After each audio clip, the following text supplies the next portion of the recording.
Talking about blood pressure. All right. Hi there, everybody.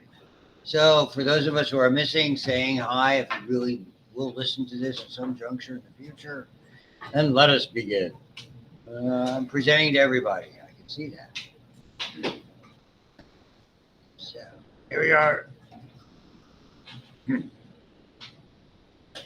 Those awake. I can't. I have to go like, what is it, 12 days without seeing you. I know. You're never gonna last. I don't know. We'll FaceTime. My wife will really appreciate that. You'll be miserable. Yeah, I know. it'd be awful. Are you going anywhere? No, I'm just going home to work. To work? Yeah, I just gotta get some money. Pay the bills. You know? Did you? Oh, okay. Well, good. Yeah, like back to like my hometown job, not like Pardon me? to my like hometown job. What's your hometown job? I work at a country club. What's down there or over? Pleasant Valley. Okay. Really? Is it in Somerset or? It's like it's on like the Bullskin Road from Mount Pleasant to Collegeville. Oh, okay. I have an idea. So it's like basically the stretch of road that is in the middle of nowhere that you can get from Collegeville to from Mount Pleasant. Crazy. I've never played out there. Out in that area. Is that a private club? No, it used to be, but not anymore. Okay. Yeah, and a lot of that. That's what's happened to a lot of them that are there. My son and his best friend, they played out in one in Latrobe. Okay. That, well, I forget what that was. Really nice. It could have been the Lake Coast Elks. Pardon me? It could have been the Elks, or it could have been the one just like Lake Coast Country Club across from. Or Champion Lakes? Is that it? Maybe. Yeah, I've been trying to think if it was out there. Whenever we play so infrequently that when they come in, we spend money and we go to Old Stonewall, which is up, which is really nice. God, the views are fantastic. It's just ridiculously expensive. Yeah.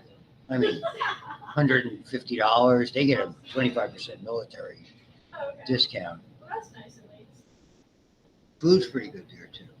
All right, off we go. So much for golf, which I'll be playing down in Jacksonville, I hope. Get 18 in there. They have right on the base. They have a court. It's a public course, as long as you can credential. Anybody can get on a military base as long as you go through the. Oh, if I break 100, I'd be ecstatic. I haven't played in more than a year. It was a year ago, September, the last time I played. We were down.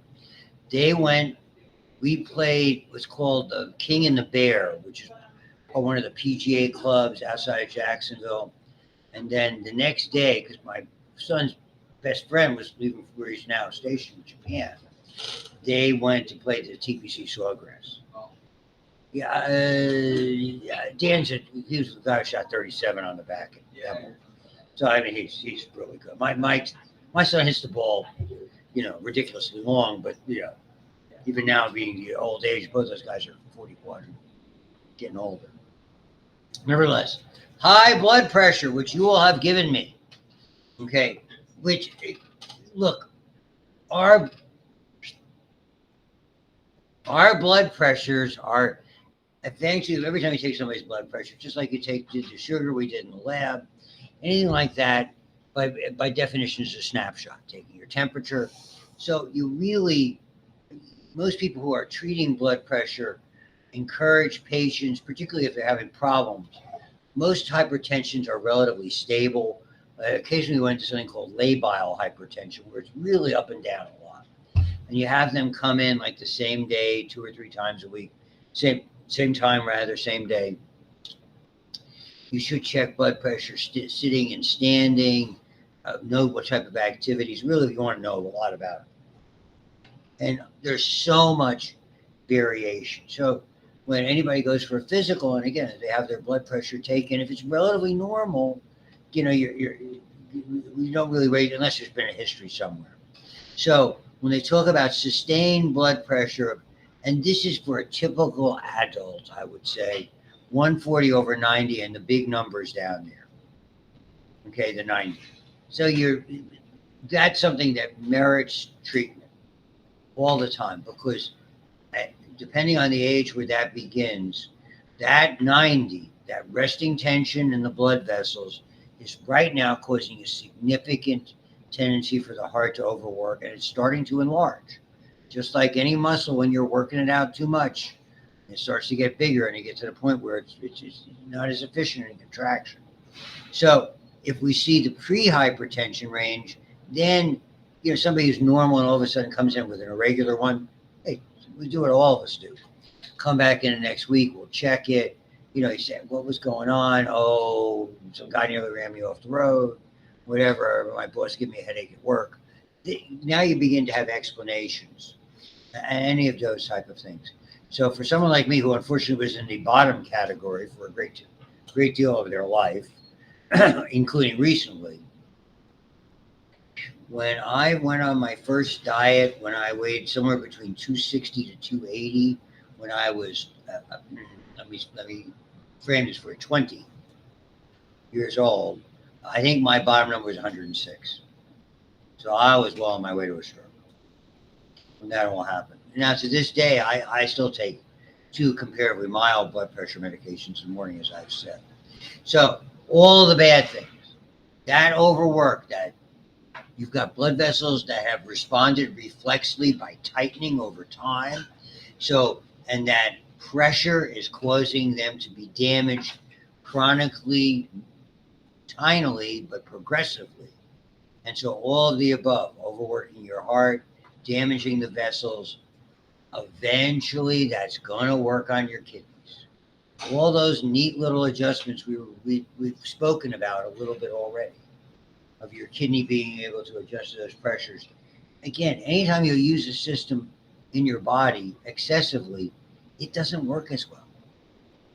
Okay, excessively is the watchword. If you work it normally, it works fine. I'm a big proponent of use it or lose it. But once over time, we really see problems. So again, maybe the worst one of these is linking to heart failure, first cardiomegaly, which is an enlarged heart, and then eventually its inability to really distribute blood sufficiently. And then over time, what happens with that absence of adequate blood supply, we begin to see the weakening and the progressive damage of the myocardium. The muscles, like any muscles that aren't used, flabby, and then the acceleration of atherosclerosis is more about, here you get these taut channels that you're pushing hard against, those little rips and tears we talked about in the blood clotting unit. I mean, over time, the damage is occurring so rapidly, one after another, into those biological, tiny, narrow roadways, that eventually you're going to get underlying damage. It's not rocket science, everybody.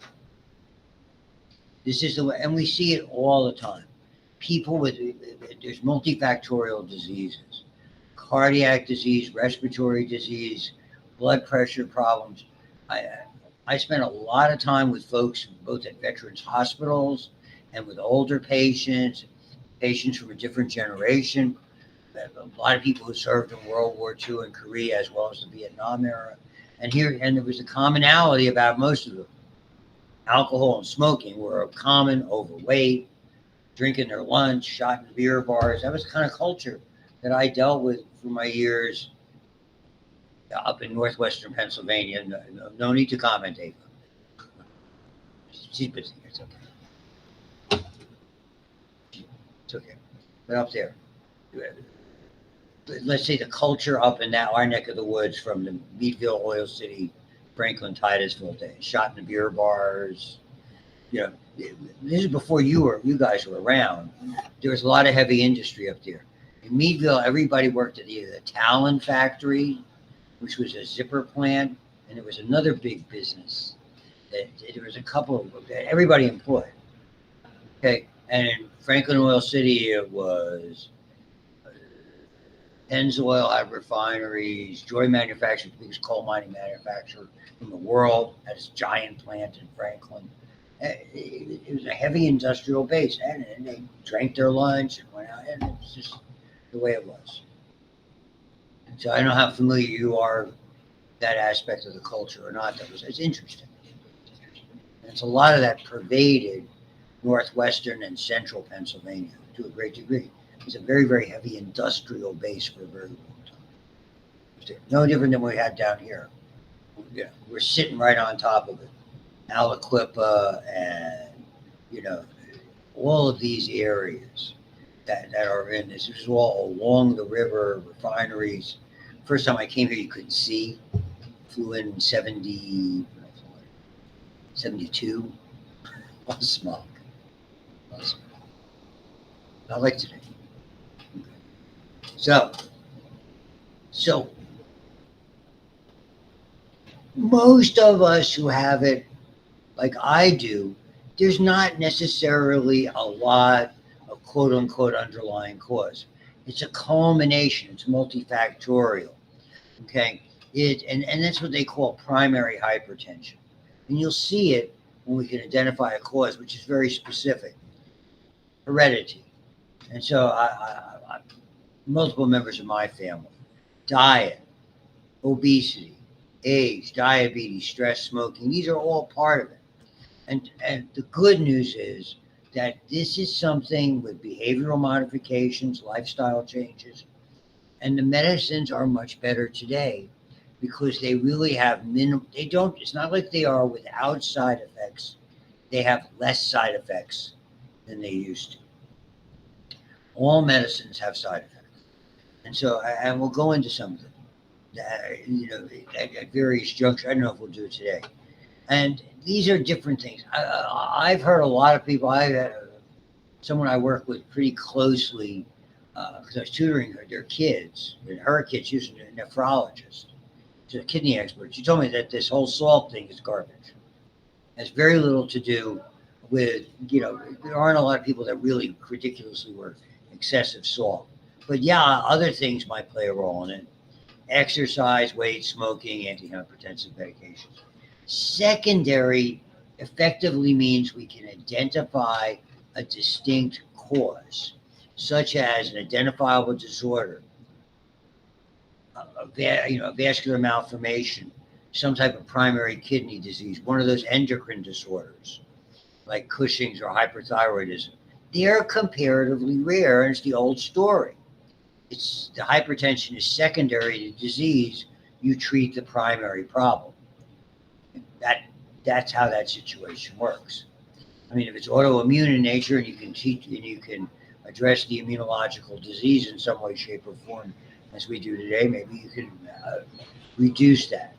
For me, it was relatively simple. I mean, as I got my weight under better control, and it'll be happening now, I'll be able to take less and less of those. I'll be able to titrate down, is the way we express it. Take less and less of the medication. Okay.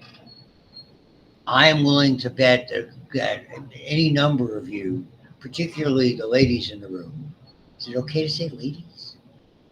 Okay, in the room, it's not unusual to say, I never know. It's not unusual. I can't talk right.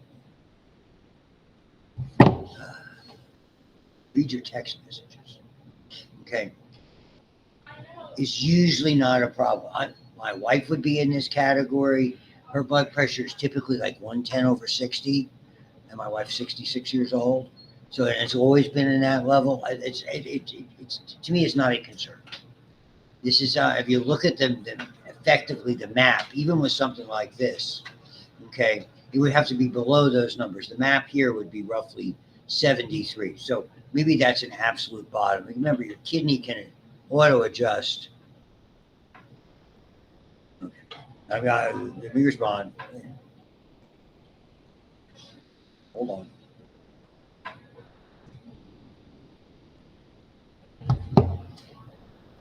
So that's kind of the type of thing that's there. It really is not a problem. So having low kinds of blood pressure. And so I have found it a lot in slender people. I find much more common in women than in men. Okay. This is one of the ones that I told you about this. I deal with this all the time.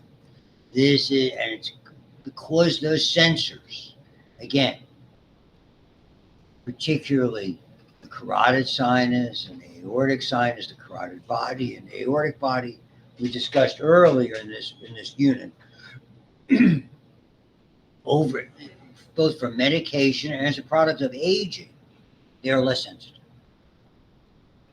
And so they particularly don't govern the blood flow going to your brain. So if you get up too quickly, it's easy to get dizzy as you get older. And it's really, I mean, I would be reminding, without being over the top about it, particularly if you have an older relative or somebody who knows on a lot of medication, and you see them get up too fast and all of a sudden they got to sit back down again. I kindly, if they're receptive to it, say, look, just be careful. You know, it's really, you really have to be watchful. That's the kind of thing if somebody slips and falls and hits their head, and it's a really bad outcome that's there. Again, when we're looking at hypotension, remember this was in the realm of Addison's disease, was that one that John F. Kennedy, the late President John F. Kennedy had. Your hypothyroid. I mean, here now you're looking at an underlying cause. That's why his health was sketchy at best. And I'm sure he would not have lived terribly long because he didn't have a lot of advances in treatment. And then this, the sudden drop, is something we see in a variety of things, and maybe they'll outline them in this chapter. That's there. Sudden hypotension.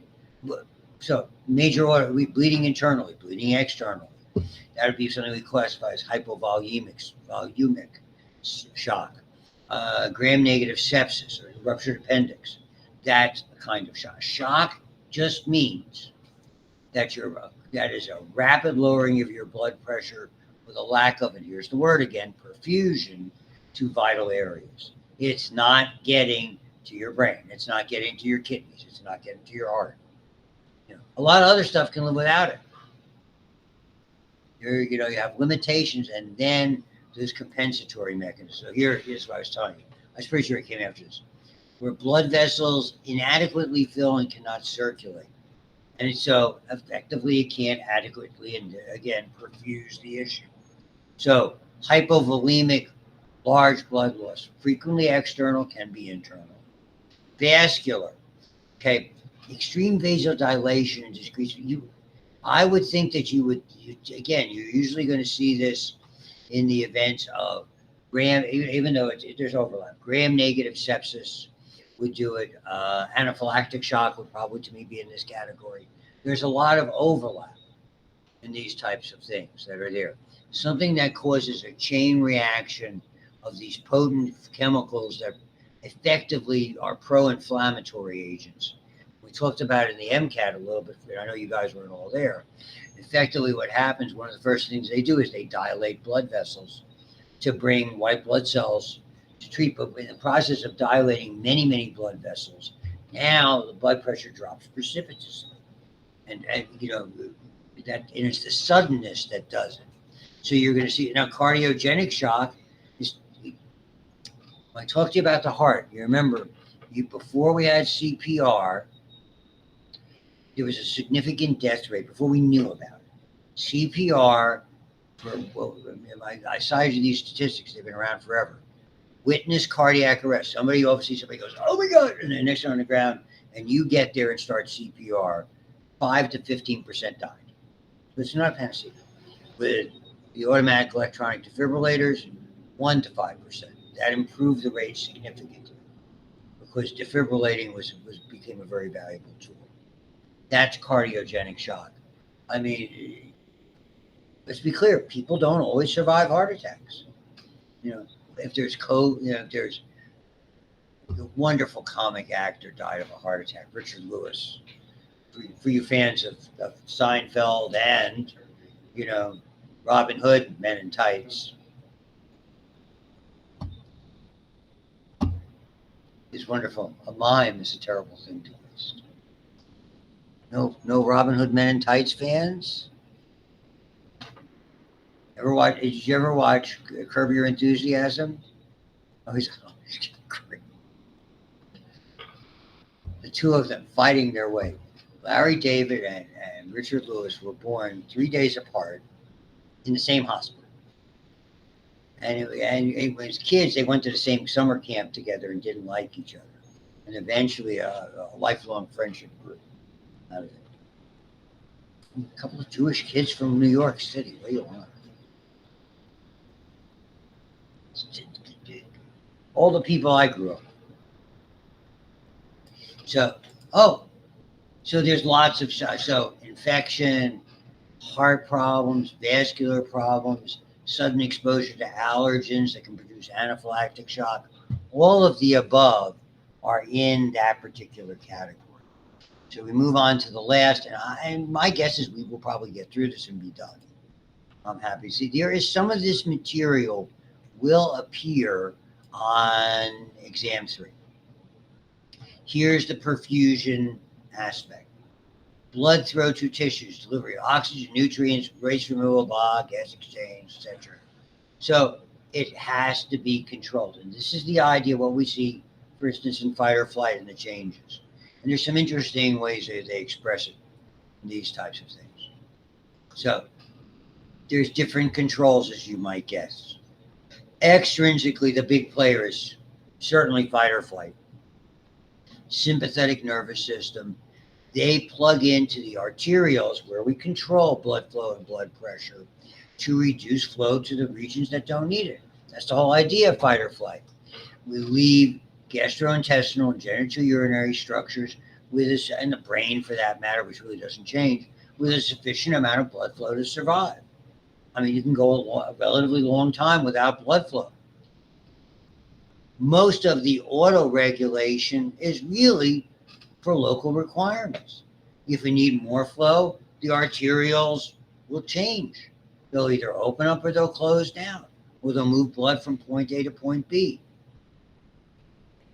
So a lot of it is auto-regulation, and typically that's under our control without a great deal of difficulty. So it's not something you have to go home and worry about, so to speak. So entirely from within, localized chemical releases, or just the stretch receptors. Again, sometimes when there's an extra amount of flow at stretch, it may reflexly change and narrow a little bit so it doesn't damage the area. That's there. If there's insufficient flow or irregularities, it may promote the release of localized chemicals in the form of paracrines or prostaglandin-like substances. Extrinsic, typically nerves and hormones, that's sympathetic. And if you want to use the chapter references, go ahead. This is the one that is the best understood, and this is what happens at exercise. So right now, our skeletal muscles, about 1/5 of our blood supply. During exercise, we can uptick that number by a remarkable factor, and even greater than this. So skeletal muscle arterioles dilate, extrinsic controls decrease flow to GI, GU structures, yet the mean arterial pressure is maintained because of the adjustments that are made. So the average blood pressure, if you will, throughout the system is maintained. And basically, and it's just such a great chart. You might remember there was this erroneous thing, we're increasing blood flow to the brain in fight or flight. Like you have to think harder to run away from somebody who's chasing you, with some sharp object or a projectile weapon. As we say in my family, leave the gun, take the cannoli. Godfather, one. Brain is the brain. So if you're Gomez Adams and you're standing on your head, you're fine.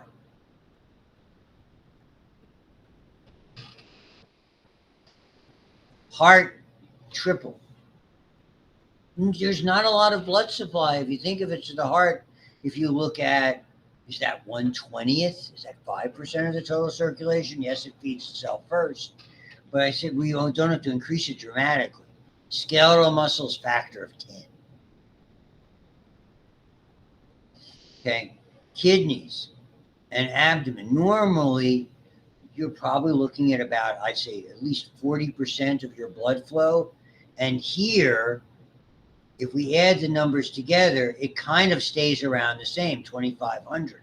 But understand, we're ramping up the flow by a factor of 3 times. So that 2,500 should be 7,500. This is just a sustaining level. Okay, that's it. I beg your pardon, it's only 1,200. The skin, to dissipate heat, ramps up more than 3 times. And we reduced this from 1,200, where theoretically 7,500 to 1,200, you're maybe what, 16%, 1/6 or so, top of my head. and other areas fine. This is the one I told you a little bit about before. Uh, we did discuss, I know we did it in the MCAT, that what happens when you occlude a vessel. Were we talking about that in your presentation on your infusion set, Mason? This reactive hyperemia? Yeah, a little bit. Anytime you stop blood flow when muscles spasm or you put a tourniquet on it, effectively you develop a pressure head. Once the pressure head releases, push through. And I might have told you that's sort of the mechanism of menstruation, what happens, and we'll review it again in OBGYN. When the spasm occurs, it separates the layers of the endometrium, the stratum basalis from the stratum functionalis. And then that area, that rather fragile interface necrosis, okay, which means effectively it's dying, it's no longer securing the layers together. And then when the blood flow restores, it pushes the outer layer, the functionalis, to discard it as part of menstruation. And blood, and it's that pressure out of blood that plays a pivotal role. So that's reactive hyperemia.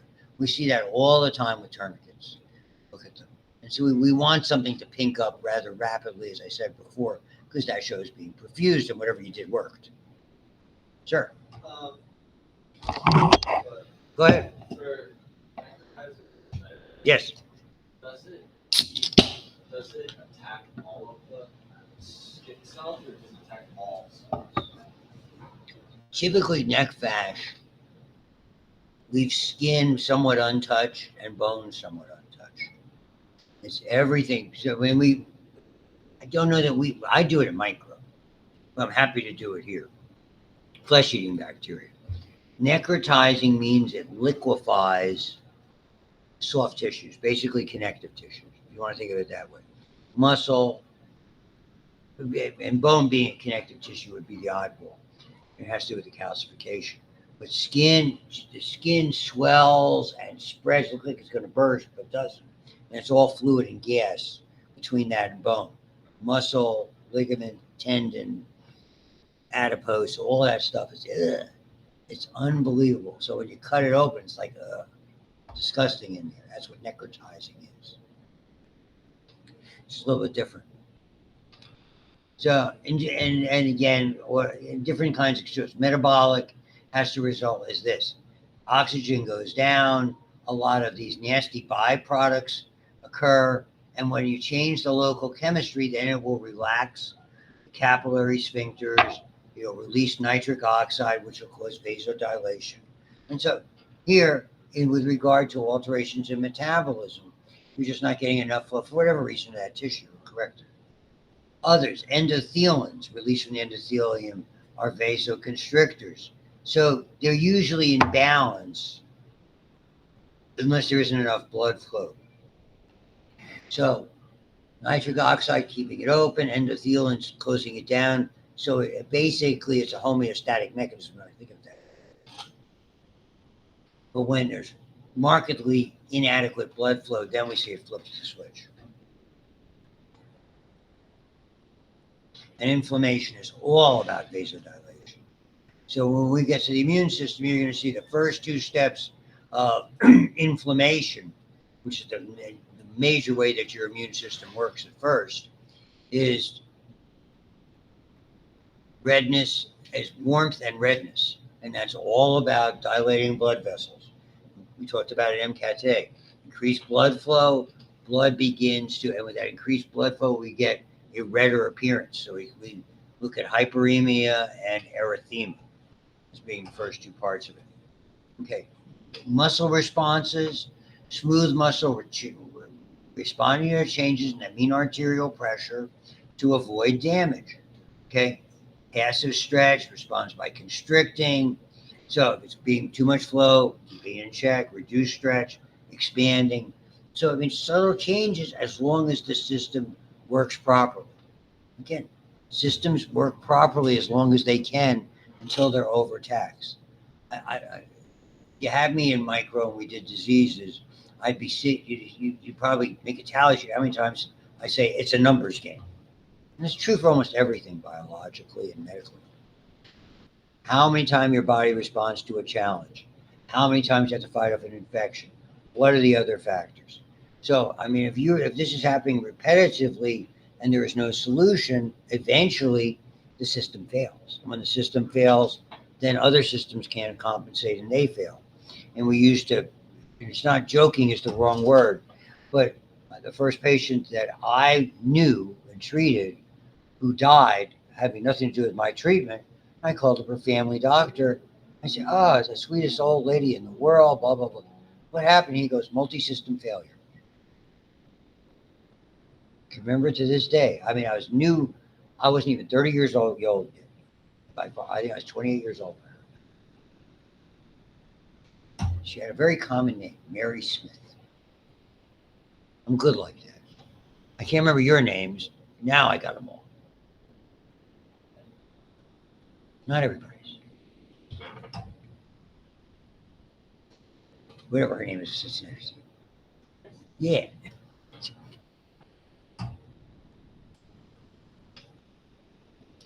Yeah. Okay.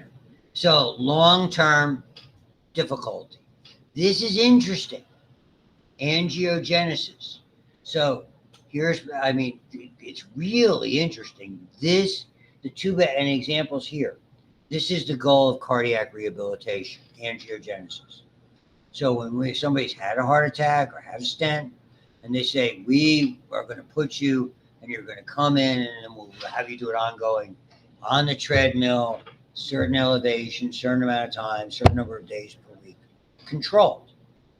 That's part of it. So you're doing aerobic. What aerobics do is you're challenging the heart scientifically and leading to angiogenesis and creating different pathways. You might remember the names of those pathways. Okay.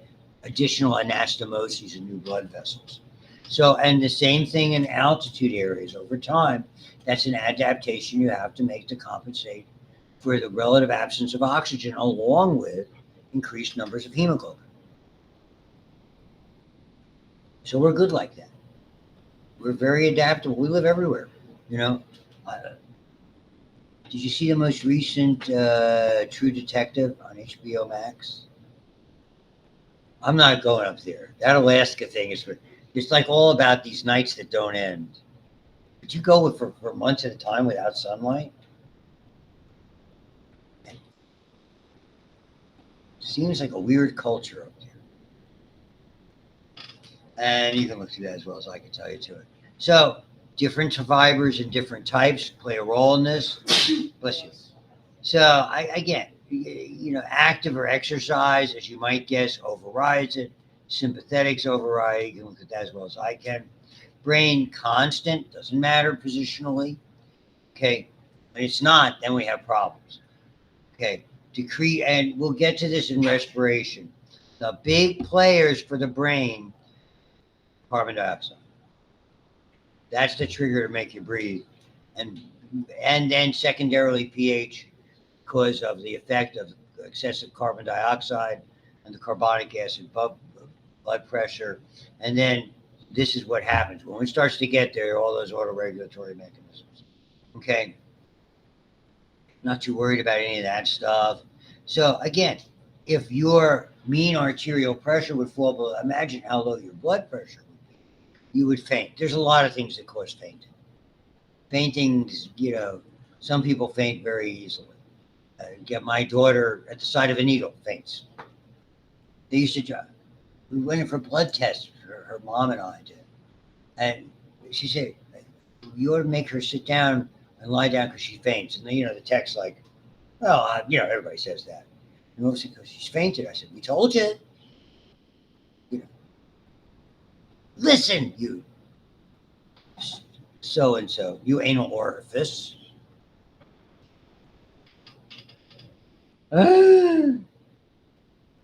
Okay, skin, yeah, fine. Control heat, reservoir, you can adjust it.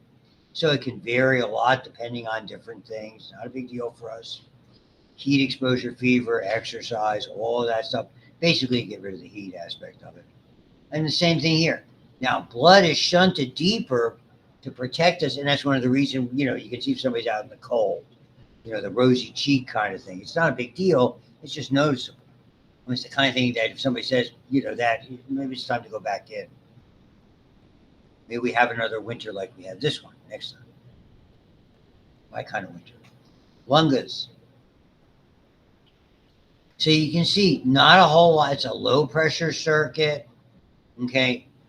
Again, this is oil, and it works opposite. Obviously, we're trying to oxygenate the blood. When there's not enough oxygen, we don't want a lot of blood passing through. Take your time so it can gather oxygen. Okay. If there's a lot of oxygen, you can let it go through at a normal rate or even faster. Okay. And this is another one of those, we'll get to it more in respiratory. This is that compensatory mechanism. When it backfires, you're in big trouble.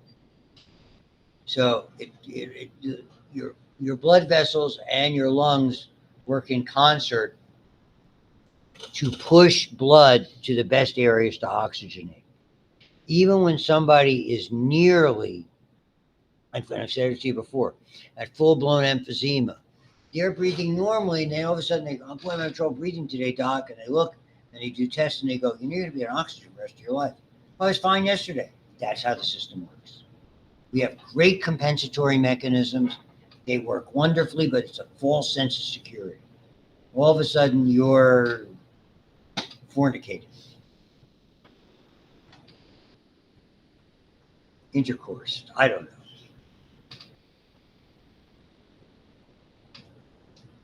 I'm having fun. It's the last day. I'm a little crazy today. Right? Not I know normally. The heart we've talked about. Yeah. So that you hear myocardial blood flow, because when the heart squeezes, there's no coronary arteries to supply, but we have oxygen stored in the myoglobin, which is there in muscle anyway for that purpose. Okay. And again, 250 myogenic, 3 to 4 times. And physical training, you can really improve a lot of this. So cardiac cells used nearly 2/3 of the oxygen. The rest of our body, when we begin to look at the respiratory and the hemoglobin curve, remember, it's typically 1/4 of the oxygen. Only one of those oxygen moves off of the 4 heme units. Okay. And this, the last part, has to do with capillaries, and it really has to do with blood flow. So it's inverse. Capillaries have the largest area because you add all of the capillaries. Now, it's one aorta and a ton of capillaries. So all that makes for a very, very slow flow, and that's designed for exchange. And so your total area is great. Your blood flow, goes down proportionately. Okay, and we opening and closing of sphincters.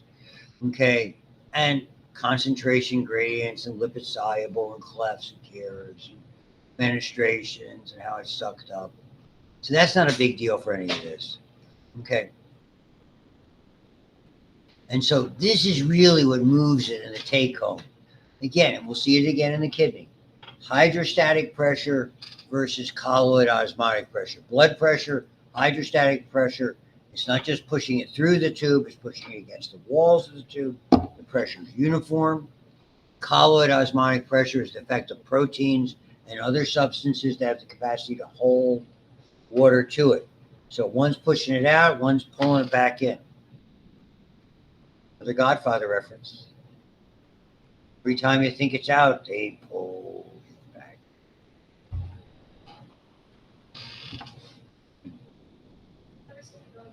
What? Oh, you don't know what you're missing. And they reiterate that same thing on The Sopranos a zillion times.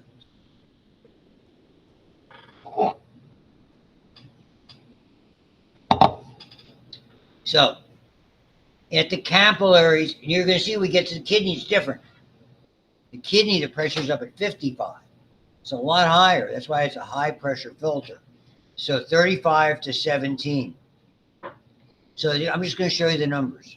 The osmotic pressure pulled by the proteins holding the water in, 26. Okay, and there's some other there's so much in the tissue spaces and blah, blah, blah, blah, blah. So this is, and I'm trying to get you here's the number. So, I mean, you can look through all those.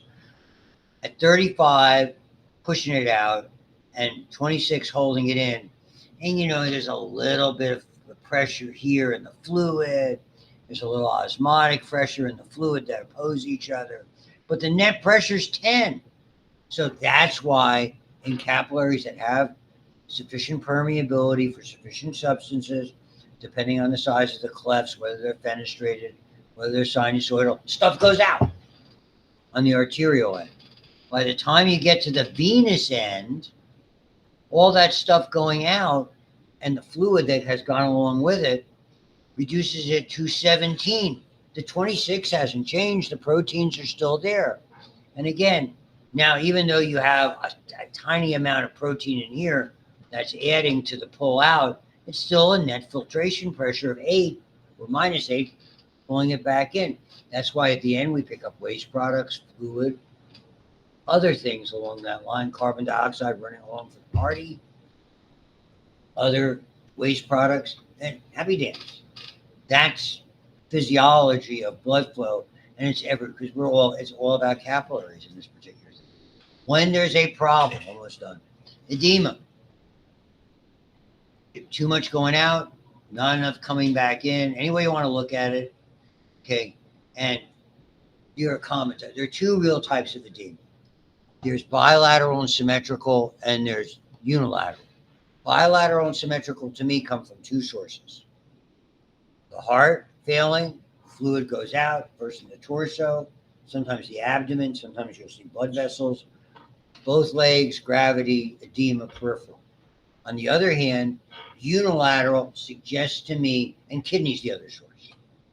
Okay, that's going to affect both sides simultaneously.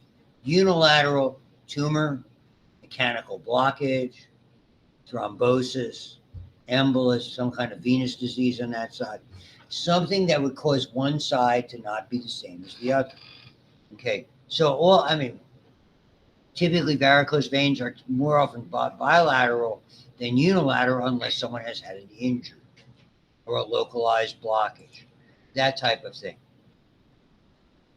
And so that inflammation, because you're going to get an inflammatory response, all those types of things. Commonly, we see that in people with inadequate food, malnourished. The definition of malnutrition is not enough protein. And when they don't have enough protein, can't make enough colloid. You can't make enough proteins. You can't develop enough colloid osmotic pressure. And that can be malnutrition most commonly, liver disease that makes the proteins, and then losing the proteins because of damage to the kidneys. Okay? And then there's also lymphedema, where the lymphatics, those vessels that take the heavier proteinaceous fatty stuff back in, they can be, I see them damaged by surgically, by lymph node dissections, very common in breast cancer, mastectomies, because you inevitably are doing lymph node dissections. You distinguish it between pitting and non-pitting edema. Pitting means you put your finger on an edematous or swollen leg over a bony prominence. You push your thumb in and you see how long, and you remove it, push her in for a second, and then take it away. How long does it take to fill? And you grade it 0 to 4. 0 means no edema. +4 is that. Like you can go out, go get a candy bar, run to the bathroom, come back, still hasn't filled. One of those. Stays for a long time. That's fluid. Non-pitting edema means it's swollen, but you can't press and create that indentation. That means that's either fluid edema that's been there so long the proteins have settled out and consolidated, or it's has nothing to do with blood vessels, it's lymphatics. And so that's what lymphedema is more hallmarked by that. Very honestly. And that's it. We're done. This is the end of that unit. We come back. We're in lecture. We are going to hit immune. In lab, we're going to do respiratory. So I'll set you up for the respiratory pulmonary function studies, which the lab will do on Monday on our return. In lieu of that, have a wonderful break.